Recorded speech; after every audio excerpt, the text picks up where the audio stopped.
Hello. ठीक है, कल हमारे यहाँ 5 पॉइंट हो गए थे। अब हम नेक्स्ट अपने स्टार्ट करते हैं।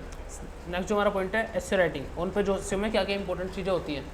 ठीक है देव, इसमें देख लो, लैपटॉप बंद कर दो अभी। ठीक है, ऑन पेज एसईओ में क्या क्या मेन चीज़ें होती है अभी हम उस पर कर रहे थे। On page SEO is important. ठीक है, why on page SEO is important. So इसमें सारी चीज़ें थी जो हम बात कर रहे थे कल डिस्कस। सो इसमें 5 चीज़ें हो गई थी हमारी। नेक्स्ट हम बात करते हैं एसईओ राइटिंग। एसईओ राइटिंग में हम क्या करते हैं, हम अपने कंटेंट जो लिखते हैं उसे एसईओ फ्रेंडली बनाते हैं। उस मतलब उसमें अपने कीवर्ड्स वगैरह ऐड करते हैं, उसमें इमेजेस वगैरह सही से ऐड करनी होती है, इमेज टैग्स या फिर एल टैग, मेटा टैग्स वगैरह, ये सारे टैग्स वगैरह हम उसमें यूज़ करते हैं, जिससे क्या होता है हमारा जो कंटेंट होता है वो एसईओ फ्रेंडली होता है, फुल एसईओ ऑप्टिमाइज होता है। उससे हमें जाके गूगल में हमारी रैंकिंग मिलती है। सबसे पहले हम अपने ऑन पेज एसईओ में बहुत सारी चीज़ें करते हैं। पहले तो जैसे EAT हो गया, टाइटल हो गया, मेटा डिस्क्रिप्शन हो गया, हेडिंग्स हो गई। अब हम एसईओ राइटिंग की बात करते हैं। कंटेंट हम किस तरीके का लिखेंगे। कंटेंट हमें सबसे पहले तो यूनिक लिखना है। ठीक है, और उससे पहले हमें यूनिक लिखने से पहले कंटेंट को एनालाइज करना है, दूसरे ब्लॉग्स को, जो भी हम कंटेंट अपना लिखने वाले हैं। फॉर एग्जांपल हम किसी के ऊपर भी लिख लेते हैं कोई example, what is digital marketing. ठीक है, ये हमने ले लिया। हम भी इसी के ऊपर अपना ब्लॉग लिखने वाले हैं। सो हम कुछ ब्लॉग्स को पहले रीड कर लेंगे, कोई भी इनमें से ब्लॉग पढ़ लेंगे किस तरीके का इन्होंने ब्लॉग लिख रखा है। जैसे इनका देख लेते हैं,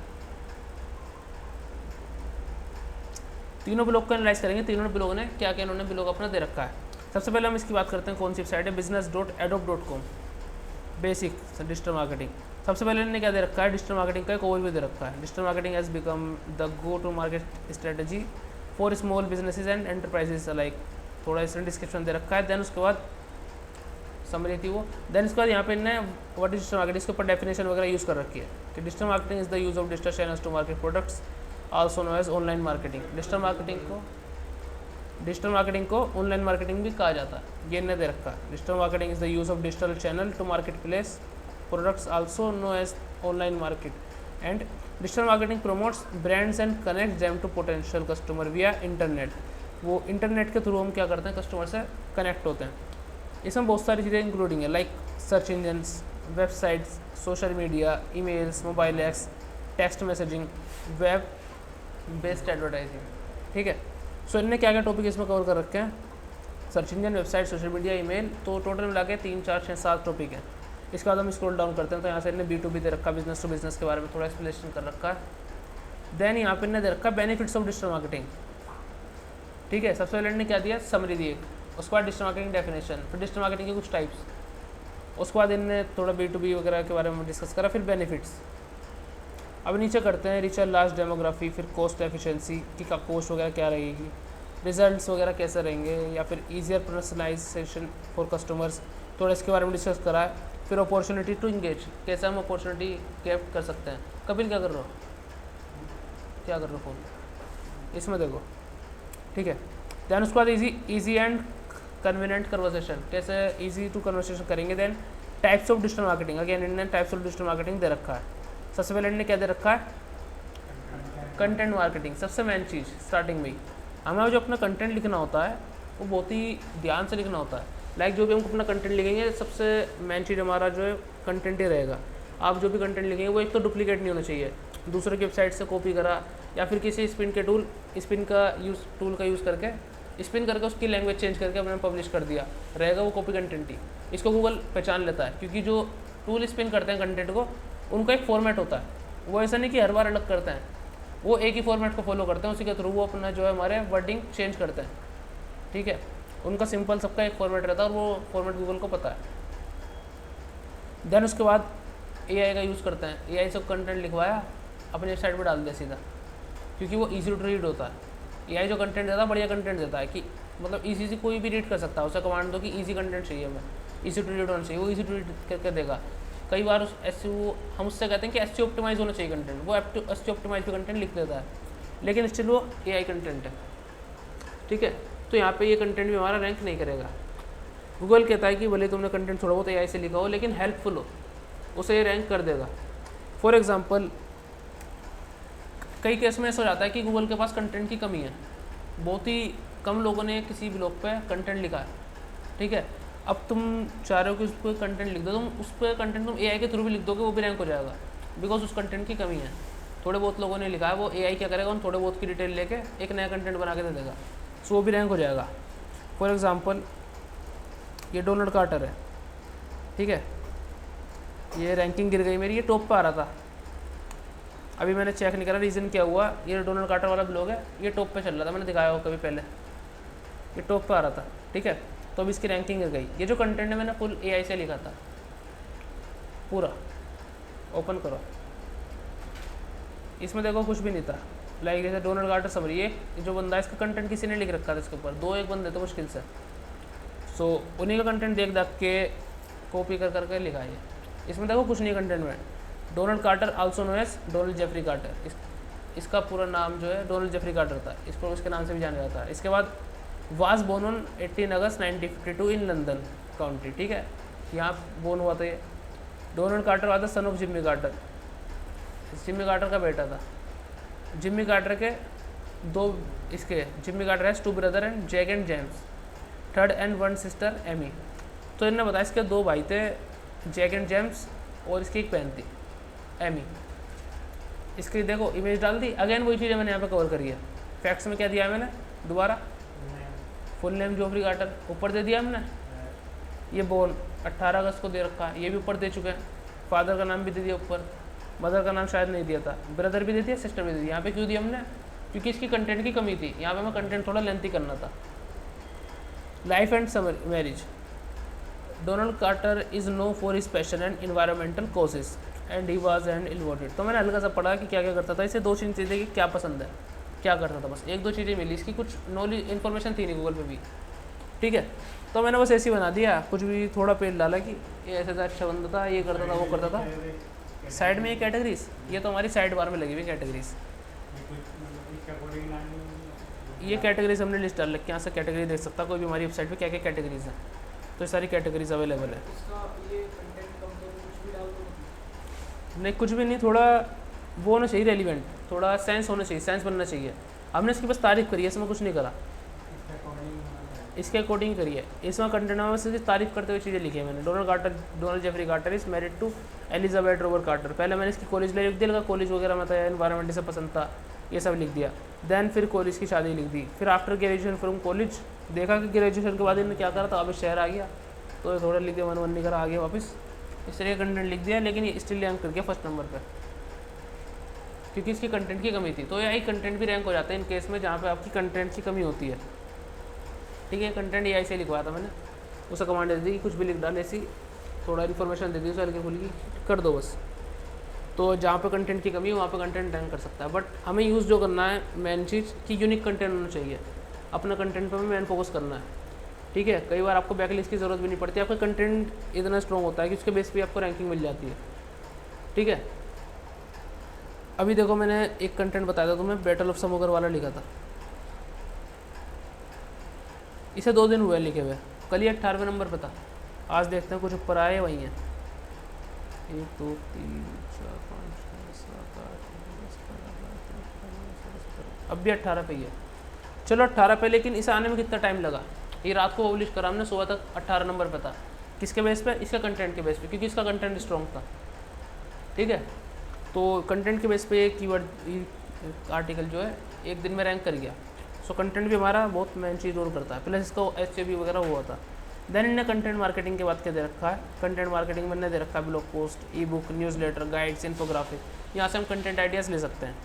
देन इन्हें SEO के बारे में थोड़ा डिस्कस कर रखा है, देन SEM के बारे में थोड़ा डिस्कस कर रखा है, फिर social media marketing, paper click, affiliate marketing, native advertisement marketing, automation, email marketing, mobile marketing, video marketing, influencer marketing, how to do digital marketing, define your goals, identify your target audience, set a budget for it digital channel, select your digital marketing channel.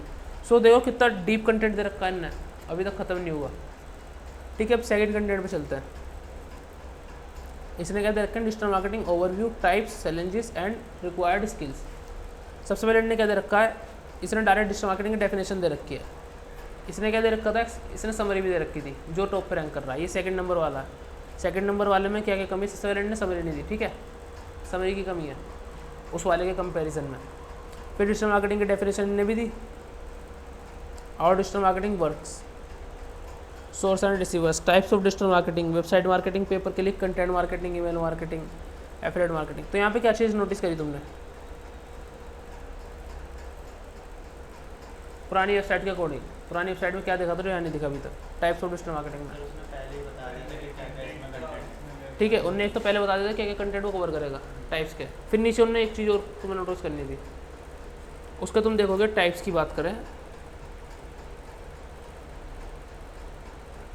थोड़े lengthy हैं according to इसके मुकाबले। ठीक है, ये देखो influencer marketing 4-5 paragraph, video marketing में 4-5 paragraph हैं, मोबाइल में 2 हैं, इसमें भी देखो अच्छा खासा है, इसमें भी है, बट इसमें स्टिल थोड़े फ़ॉन्ट भी छोटे हैं, लेकिन ये स्टिल यहाँ पे थोड़ा शॉर्ट है।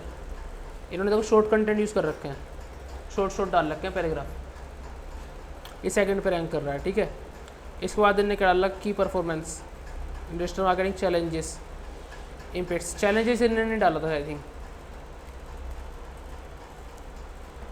चैलेंज का एक ही वर्ड यूज़ हुआ, चैनल का पूरा पैराग्राफ बना के नहीं डाला इन्होंने। ठीक है, चैनल चैलेंज मिल गया मैं, ये भी नहीं डाला शायद, इम्प्लिसिट बायस, ये क्या है पता नहीं, has way of creeping into even marketing component.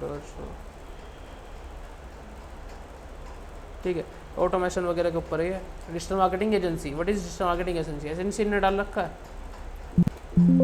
Agency भी मिस है यहाँ पे। ठीक है, what is SEO in digital marketing, internet marketing, how to become digital marketer, what skills are needed, bottom use. So इनने कुछ चीज़ें ऐसी ऐड कर रखी हैं जो टॉप पे बंदा था उनने भी मिस कर रखी हैं, कुछ ऐसी चीज़ें जो सेकंड में मिल गई। सो हमें ये चीज़ नोट करनी है कि फर्स्ट वाले ने क्या दे रखा है, सेकंड वाले ने क्या एक्स्ट्रा ऐड कर रखा है। हमें लिस्ट मिल गई, अपने इसका कंटेंट देगा, सेकंड वाले का देगा, दोनों में डिफरेंस पता चला कि फर्स्ट वाले पे समरी दे रखी, सेकंड वाले ने नहीं दे रखी। सबसे पहला पॉइंट समरी का मिल गया, लेकिन उनने एजेंसी के बारे में दे रखा है, फर्स्ट वाले ने नहीं दे रखा, एजेंसी का पॉइंट मिल गया। सो इस तरीके से आपको एक कंटेंट स्ट्रक्चर तैयार करना है, सारी हेडिंग्स वगैरह तैयार होंगी कि आपका जो स्ट्रक्चर है वो जो टॉप की 3 वेबसाइट है उनसे ज़्यादा होना चाहिए। एक हेडिंग कितनी, एक हेडिंग में वो डिपेंड करता है किस तरीके का तुम कंटेंट लिख रहे हो, कितनी उसमें रिक्वायरमेंट है। सबको एनालाइज करो किसने कितना लिख रखा है, उससे ज़्यादा ही लिखना ट्राई करना, उससे ज़्यादा पावरफुल कंटेंट अपना तैयार करो, क्योंकि तुम्हारे में इससे ज़्यादा नॉलेज होगी कंटेंट में तो यूज़र तुम्हारी वेबसाइट पाएंगे। जो चीज़ इन्होंने मिस कर रखी है फर्स्ट वाले ने, वो सेकंड में भी कुछ मिस कर रखी है। अब थर्ड की बात करते हैं। लेंथी भी मेन चीज़, लेंथी का मतलब ये नहीं कि तुम लेंथी लिखते आ रहे हो लेकिन कंटेंट में मज़ा नहीं आ रहा। कंटेंट तुम्हारा ईजी टू रीड होना चाहिए, सबसे पहली बात तुम्हारी ग्रामर अच्छी होनी चाहिए ताकि कोई भी यूज़र पढ़े तो ईजी वर्ड यूज़ करना है। हार्ड वर्ड यूज़ करोगे तो पढ़ नहीं पाएगा। क्या कर रहे हो, फ़ोन रख लो जेब में। ठीक है, इसने क्या दे रखा था, who, what, why and how of digital marketing. सबसे पहले इन्हें क्या दे रखा है, बात करते हैं। Click to download free guide. देखो यहाँ पे इन्हें दे रखा है, एक सोर्स दे रखा है कैसे डिजिटल मार्केटिंग के फंडामेंटल्स की इन्हें लिस्ट वगैरह दे रखी है, उसे डाउनलोड कर लो।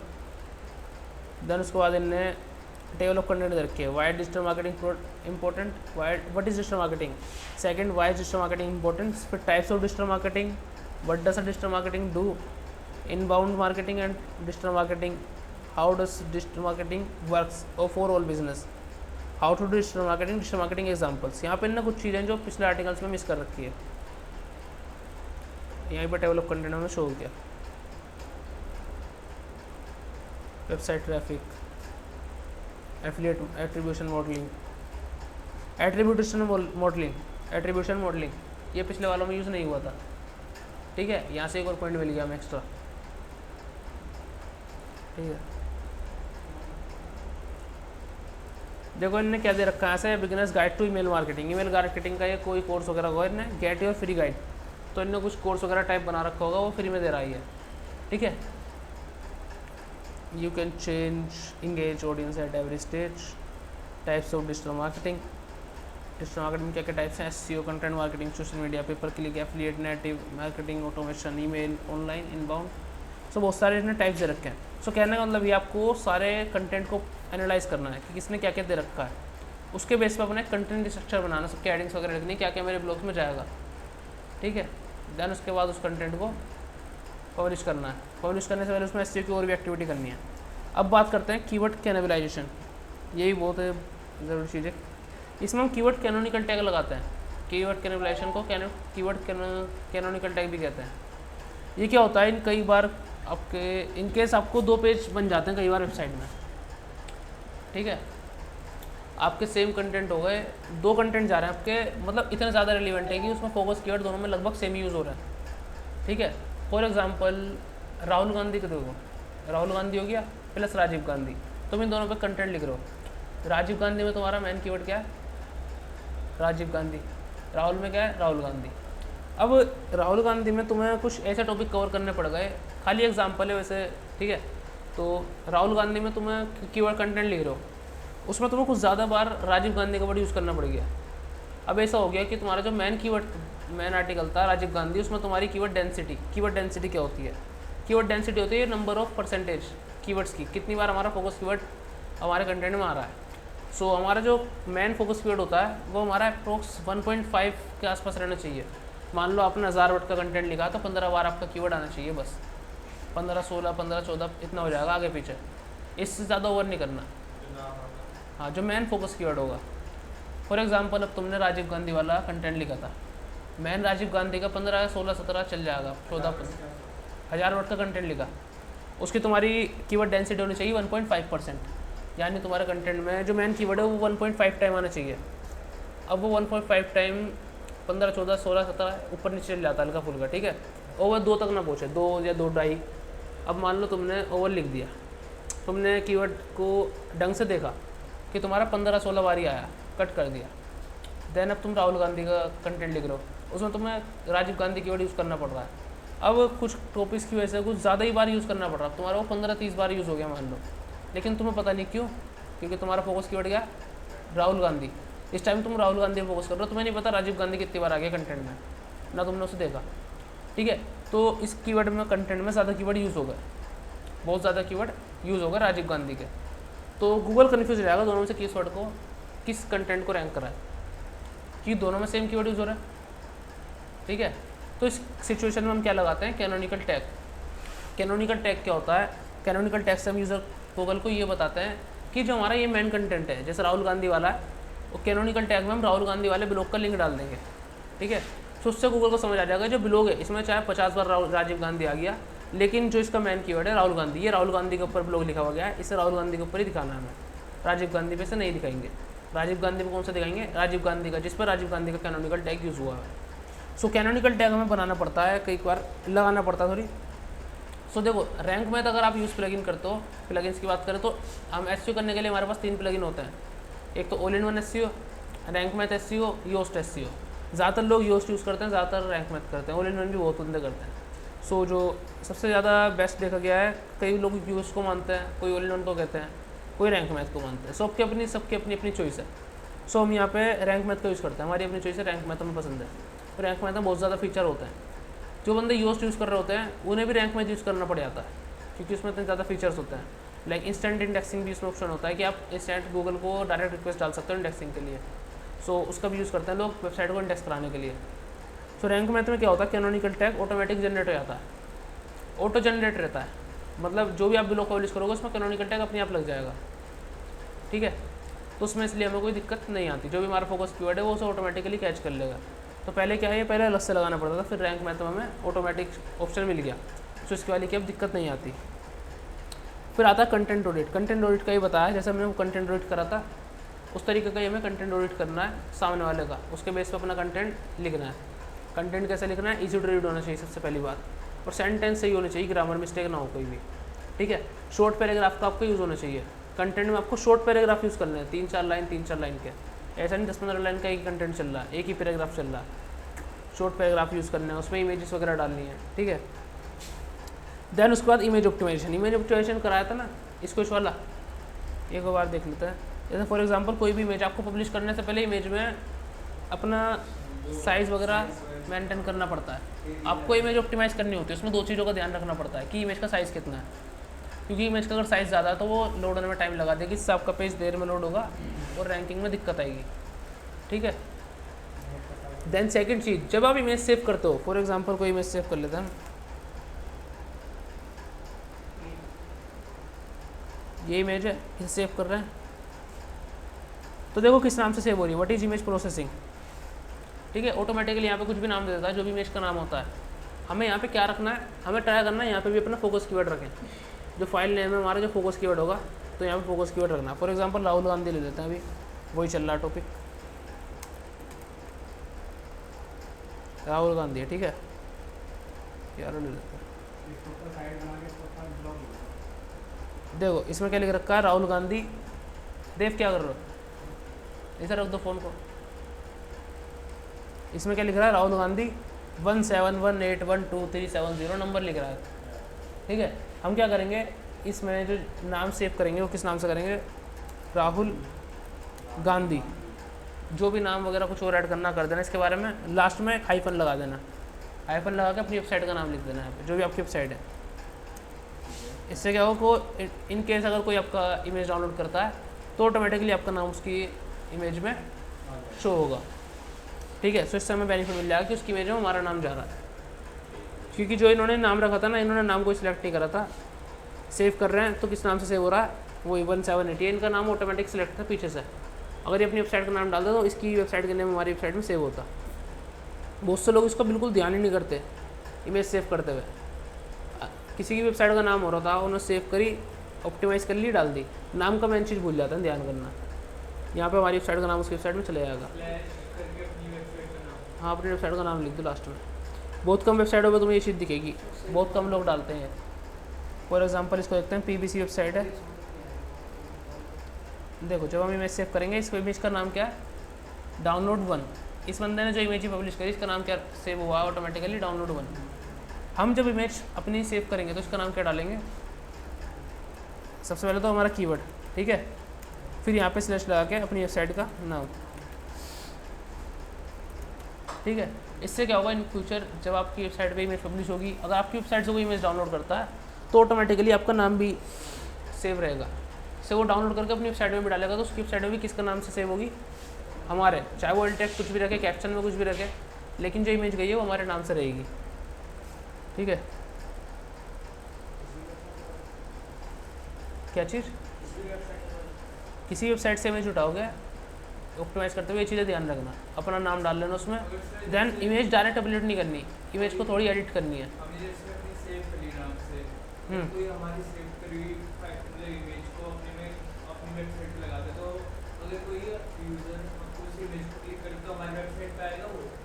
नहीं, इससे क्या होगा, हमारे पास सोर्स रहेगा कि हमारी वेबसाइट, तुमने हमारी इमेज यूज़ करी है। अब तुम उसे क्या कर सकते हो, मेल डाल सकते हो, या तो हमारी इमेज डिलीट करो वरना हमें बैकलिंक दो। बैकलिंक, इसका प्रोसेस आगे हम डिस्कस करेंगे बैकलिंक के बारे में। वो क्लिक करके हमारी वेबसाइट पे, हाँ, कि बैकलिंक दो, कि इस इमेज पे सोर्स लगाओ, इस इमेज पे सोर्स लिखो कि ये इमेज मैंने TS ट्यूटोरियल वेबसाइट से ली है। इमेज के नीचे लिखो कि ये वेबसाइट मैंने इस वेबसाइट से ली है, ताकि यूज़र को पता चले कि तुम्हारी इमेज नहीं है, हमारी इमेज है, ठीक है। देखो ये इमेज एक बार इसको देखते हैं, बैटल ऑफ समोगर वाली, किसी चीज़ की उठाई हमने, डायरेक्ट नहीं डालेंगे हम उसको इस तरह से एडिट करेंगे कि वो लगेगा ही नहीं कि सामने वाले की इमेज है। कॉपी करनी है, लेकिन कॉपी करने का भी तरीका कि उसे एडिट वगैरह करनी है साथ में, ताकि उसे पता न चले कि उसकी इमेज है। उसे उस पर कोई कॉपीराइट एक्ट छोड़ना ही नहीं, उसका कोई इमेज में प्रूफ होने नहीं चाहिए कि उसकी इमेज है। इमेज हमें अपनी बनानी है। फॉर एग्जांपल मैं हिस्ट्री वाली यूज़ करता हूँ, हिस्ट्री की इमेज कोई बनाता है आज के टाइम में, सब पुरानी यूज़ करते हैं जो पेंटिंग वगैरह है। तो इसका भी तरीका मैं डायरेक्ट किसी की यूज़ नहीं कर सकता। फॉर एग्जांपल ये विकीपीडिया की मैंने कल इमेज चुराई, ठीक है। सो मैंने यहाँ पे अपनी एक इमेज बनाई, देखते हैं क्या पता रैंक में आ गई हो। थोड़ा नीचे चलते हैं,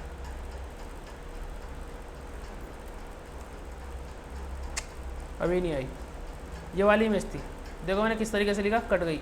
ये इमेज मैंने कैसे चुराई है, सो इसको मैंने किस तरीके से लिया कि ये कट गई, ठीक है। आधी कटी पड़ी इमेज, प्लस मैंने ऐसा इसका थोड़ा सा कलर भी चेंज कर रखा है। मैंने अपने जो बैकग्राउंड में इमेज बनाई है उससे मिला दिया। ये बैकग्राउंड का जो है मैंने बनाया, बैटल ऑफ समोगर 1658। यहाँ पे वेबसाइट का नाम लिखा, यहाँ पे इमेज आ रही है, देखो जूम करेंगे, कुछ दिख रहा है यहाँ पे, क्या दिख रहा है, टेस्ट हिस्टोरिकल लिख रहा है। ये इतना हम हाइट क्यों रखते हैं, ताकि कोई बंदा बिना देखे यूज़ कर ले हमारी इमेज। हम चाहते हैं कि सामने वाला हमारी इमेज यूज़ करे, हमारे पास कॉपीराइट है, इस पर हमारा नाम लिख रहा है। जब उसकी इमेज पॉपुलर हो जाएगी, ब्लॉग वगैरह पॉपुलर हो जाएगा, उसके पास मेल डालेंगे कि इमेज हटाओ या बैकलिंक दो। इमेज वो हटाएगा नहीं, क्योंकि पहले से ब्लॉग चल रहा है, अब उसे रेड नहीं करेगा, तो इस केस में वो बैकलिंक देगा, वरना उसे DMCA नोटिस भेज देंगे DMCA जो नोटिस होता है, DMCA ये कॉपीराइट एक्ट नोटिस होता है। अगर आपकी कोई चीज़ यूज़ कर रहा है आप उसे सीधा DMCA नोटिस भेज दो।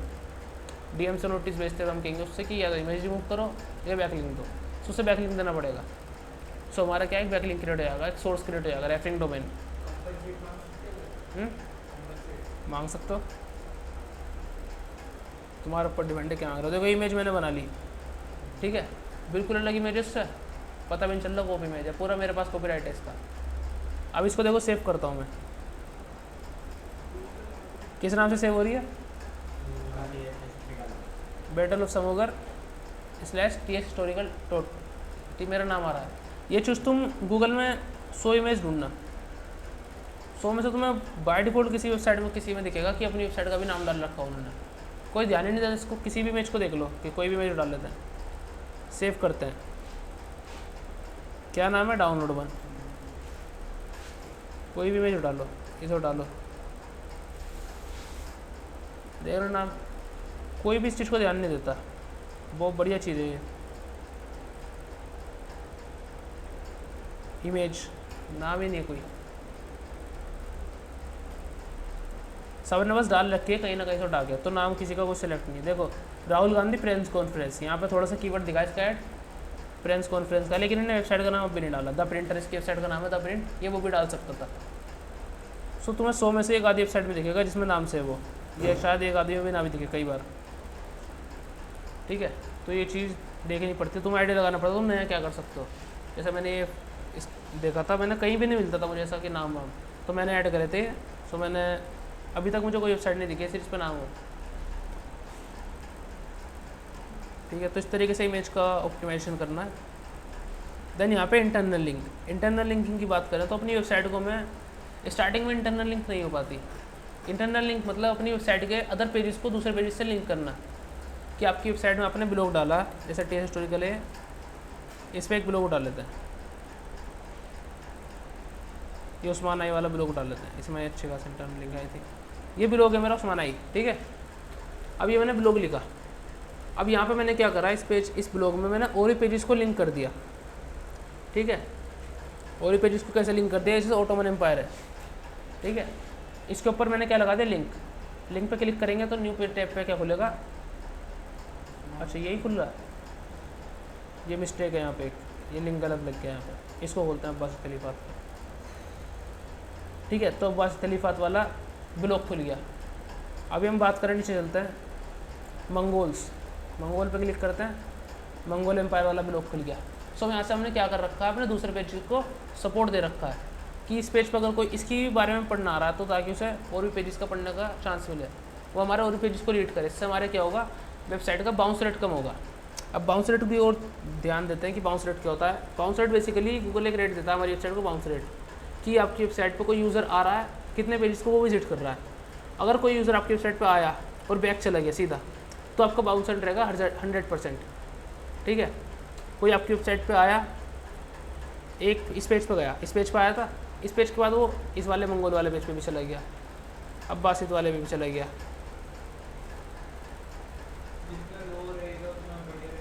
जितने पेजेस पे वो जाएगा, वो सल्तनत ऑफ रोम सल्तनत, उतना ज़्यादा बेनिफिट रहेगा। बाउंस रेट 10-20 के आसपास रहना चाहिए। मेरा का तो वो था, ये भी 70-80 चल रहा है। सो देखो इसमें कितने इंटरनल लिंक कर रखे हैं मैंने।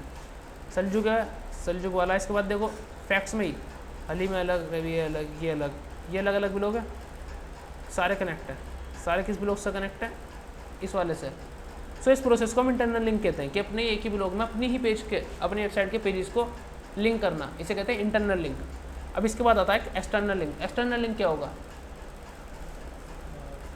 बाहर की वेबसाइटों को लिंक करना, अपने ब्लॉग में बाहर की वेबसाइटों को लिंक करना है। गूगल की पॉलिसी, गूगल की गाइडलाइंस में है कि थोड़ा कि तुम्हें दूसरी वेबसाइट को भी लिंक देना पड़ता है अपनी वेबसाइट से।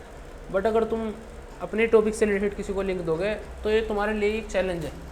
तुम मान लो मैंने लिखा उस्मान गाजी ब्लॉग लिखा, अब मान लो मेरे पास इसका ब्लॉग नहीं है अर्तुल वाला, ठीक है, मैं इसका ब्लॉग विकीपीडिया को दे देता हूँ। सो मेरी वेबसाइट से सोर्स का जा रहा है विकीपीडिया, कि मैं विकीपीडिया को रेफ़र कर रहा हूँ, मैं यूज़र को कह रहा हूँ इस ब्लॉग को पढ़ना तो विकीपीडिया पे जाओ। अब मुझे विकीपीडिया को ही बीट करना है, अब मैं कह रहा हूँ कि विकीपीडिया पे जाओ तो यहाँ पे मैं बीट कैसे कर पाऊँगा फिर। सो इस केस में हम क्या करते हैं, हमें इंटरनल एक्सटर्नल लिंकिंग भी करनी है अपने ब्लॉग की, गूगल की गाइडलाइंस को भी फॉलो करना थोड़ा। तो उस केस के लिए हम थोड़ी स्ट्रैटेजी यूज़ करते हैं। जैसे मैंने क्या करी, मैंने फ्री वेबसाइट क्रिएट कर ली, जैसे tshistorical.wordpress.com, blogspot.com, विक्स पे भी वेबसाइट फ्री बनती है, उस पर भी tshistorical.wix.com। सो मैंने अलग अलग मल्टीपल वेबसाइट क्रिएट कर ली, वहाँ पर कॉपी आर्टिकल डाल दिए, लिख लाख के यहाँ से भी टेप टाक के आर्टिकल लिख दिए। सो मैं उन पेजेस को एक्सटर्नल लिंक दे देता हूँ।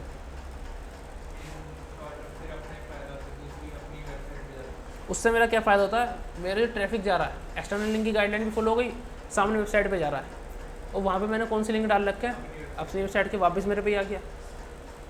ठीक है, तो यहाँ पे मैं कॉपी कंटेंट वगैरह का यूज़ करता हूँ, जैसे हिस्ट्री ऑफ बाइजेंटाइन एम्पायर ये रहा। ठीक है, ये देखो व्यू करेंगे तो इस तरीके से ये ब्लॉग शो होगा। ब्लॉग है, इसमें मैंने लिंक वगैरह जो लगा रखे हैं, ये देखो ओटोमन एम्पायर का लिंक है, तो वापस कहाँ पे आ गया, अपनी वेबसाइट पे आ गया। देख क्या देख रहे हो, क्या हुआ, ये ब्लॉग है, ये फ्री वाली वेबसाइट है। देखो क्या नाम आ रहा है, tshistorical.blogspot.com आ रहा है, फ्री वाली वेबसाइट है। इसमें मैंने कंटेंट डाल रखा है, rise and fall of Byzantine empire, जो बाइजेंटाइन एम्पायर था ये 1400 ईस्वी में, इसके ऊपर। अब इसमें मैंने देखो ओटोमन एम्पायर का लिंक डाल रखा है, इस पर क्लिक करा, कहाँ गया, अपनी वेबसाइट है वापस। तो मैंने इन्हें घुमा रखा बस, एक्सटर्नल लिंक की गाइडलाइन भी फॉलो हो गई और वापस अपनी वेबसाइट पे भी ले आया मैं यूज़र को। सो इस तरीके से हमें कुछ नई टेक्निक्स ढूंढनी पड़ती है कि कुछ नया हम कैसे गाइडलाइंस को फॉलो करते हुए कैसे खुद को ही बेनिफिट दे सकते हैं, दूसरों को हमें बेनिफिट नहीं देना, क्योंकि वो हमारे कॉम्पिटिटर हैं। मैंने विकीपीडिया से भी लिंक ले रखा है मैंने विकीपीडिया पे थोड़ा ट्राई करा था, 2-3 मेरे अकाउंट भी ब्लॉक हुए थे। विकीपीडिया में हिस्ट्री ऑफ रशिया का एक ब्लॉग था, किसी ने लिख रखा था, मैंने नहीं लिखा, किसी और ने लिखा, उसने अपना लिंक भी डाल रखा था कि मैंने लिखा है। सो मैंने काफ़ी बार ट्राई करा उसके लिंक को हटाने की, मैं इसका लिंक हटा कर अपना नाम लिख दूँ, यहाँ पर अपनी वेबसाइट का लिंक लगा दूँ कि मैंने डाला ये। सो हो नहीं पाता था, लेकिन एक दिन ट्राई करते करते हो गया, उसका लिंक हट गया, मेरा सेव हो गया।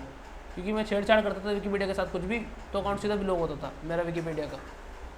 लेकिन काफ़ी अकाउंट क्रिएट करने के बाद मैंने विकीपीडिया से लिंक ले लिया, वो ये रहा, आज तक है, इस लिंक पर चलते हैं। देखो ये विकीपीडिया का ब्लॉग है, लेंथी ब्लॉग है अच्छा खासा, किसके ऊपर है, हिस्ट्री ऑफ रशिया। इसमें काफ़ी सारे लिंक हैं, 1-2 लिंक नहीं है, बहुत लिंक है। ये बिजनेस देखो कहाँ आ रहा है, ये बिजनेस विकीपीडिया, इसमें इंटरनल लिंक भरे पड़े हैं, कितनी इंटरनल लिंक हुई है सारी, कुछ एक्सटर्नल लिंक भी है।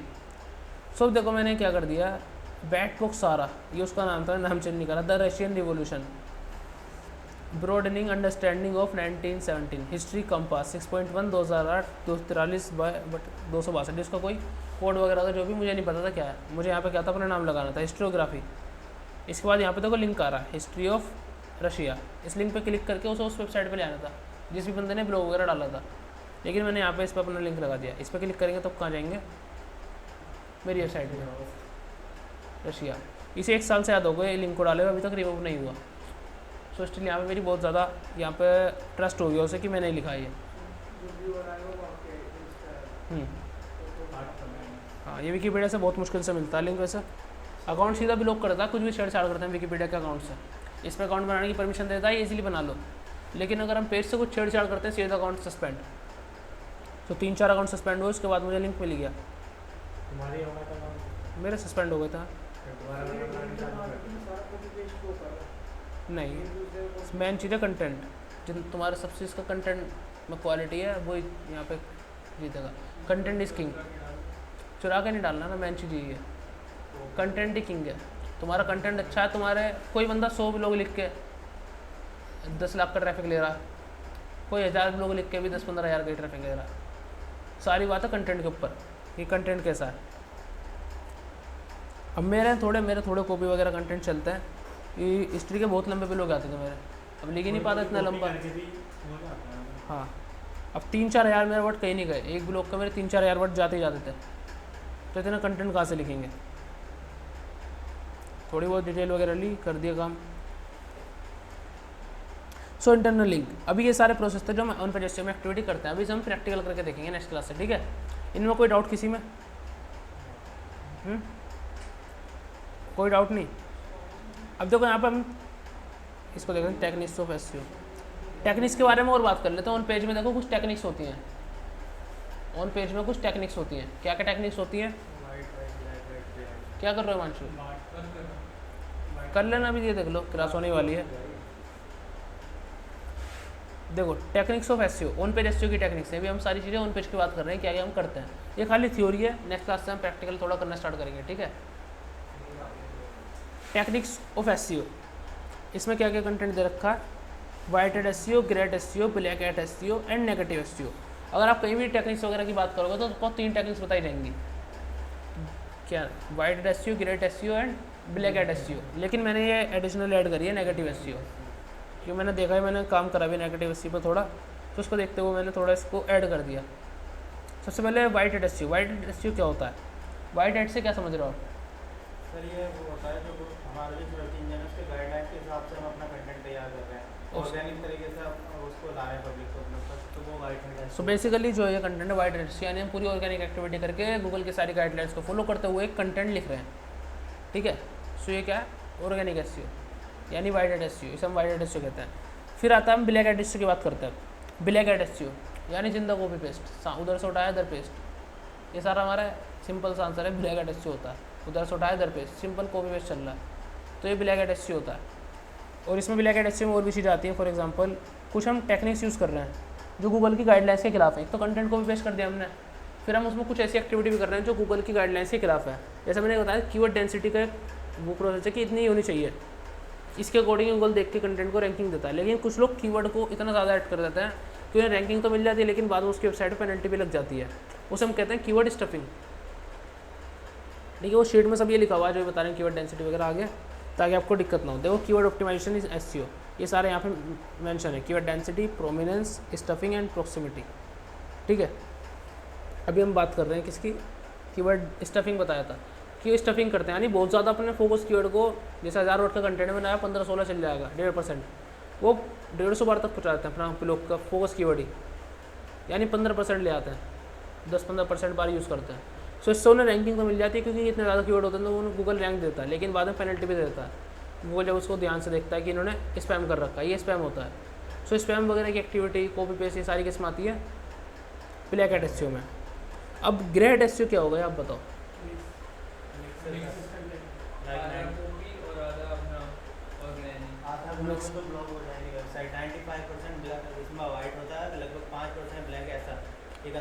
देखो ऐसा करते हैं इसमें हम ग्रे एट एसईओ में नाम कॉपी कर रहे हैं ना ऑर्गेनिक लिख रहे हैं। हमें थोड़ा ऑर्गेनिक रखना है, थोड़ा कॉपी लेना है, तो इस तरीके से यूज़ करना है कि ना वो कॉपी हो ना ऑर्गेनिक भी नहीं होता उसमें, ना कॉपी होता। तो उस तरीके का कंटेंट लेते हैं। फॉर एग्जांपल हमने एआई से कंटेंट लिखवाया, एआई इसी लैंग्वेज में कंटेंट लिख देता है। फिर उसके बाद किसी पेड टूल का इस्तेमाल करा। पेड टूल क्या है? जो हमारी लैंग्वेज चेंज कर देता है, स्पिनर टूल्स।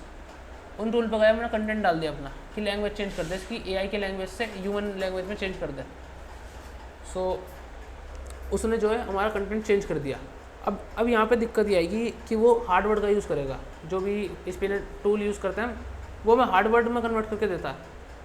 अभी हमें उन्हें ईजी वर्ड में कन्वर्ट करना होगा फिर से। सो लैंग्वेज हमारा फॉर्मेट तो चेंज हो गया, अब जो हार्ड वर्ड थे उनको ईजी वर्ड में कन्वर्ट करना है। बहुत सी बात आपको इतने हार्ड वर्ड मिलेंगे, आपको मीनिंग ही नहीं पता होगा। पहले आपको मीनिंग फाइंड करना पड़ेगा, फिर उनको रिप्लेस करना पड़ेगा ईजी वर्ड से। सो इस तरीके का कंटेंट यूज़ करके हम एक ग्रे एट एसईओ कंटेंट तैयार करते हैं। ज़्यादा टाइम नहीं लगता इसमें। इसके ऊपर मैंने वीडियो भी बनाई थी, वो देखना, एआई टू ह्यूमन कंटेंट। ज़्यादातर ग्रेट यूज़ होता है, 90% गूगल पे ग्रेट एसईओ यूज़ होता है। सब ग्रेट पे चल रहा है। ऑर्गेनिक बहुत ही ना के बराबर लिखता है कोई।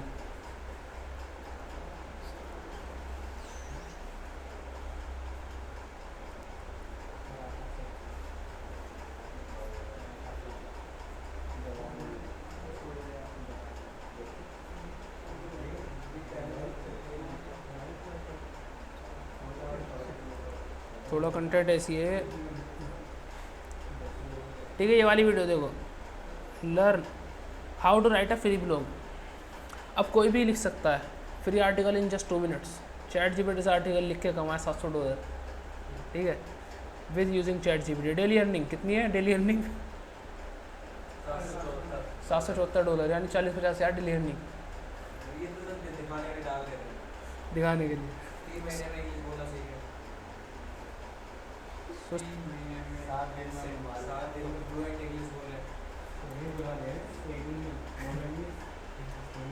ये वाली वीडियो देखो, अगली वीडियो आप इंग्लिश में सर्च मारोगे इस तरीके की वीडियो थंबनेल देखा मैंने। देखो ये वीडियो का लिंक भेजा, इसे देखना। इसमें मैंने एआई से ह्यूमन टेक्स्ट में कन्वर्ट कर रखा कंटेंट, देखिए सही है भाई। सब्सक्राइब भी कर लो, थोड़े सब्सक्राइबर नहीं बढ़े। हाँ क्या चीज़? मोनेटाइज कर दो। मोनेटाइज तो कभी भी करा लूँगा मैं, मोनेटाइज के अपने पास ट्रिक्स पड़ी है। पहले ना मैं एक मिनट, ठीक है। अभी हमने यहाँ बात करा, कल हम इसकी बात करेंगे कीवर्ड ऑप्टिमाइजेशन की, देन प्रैक्टिकल अपना स्टार्ट करेंगे।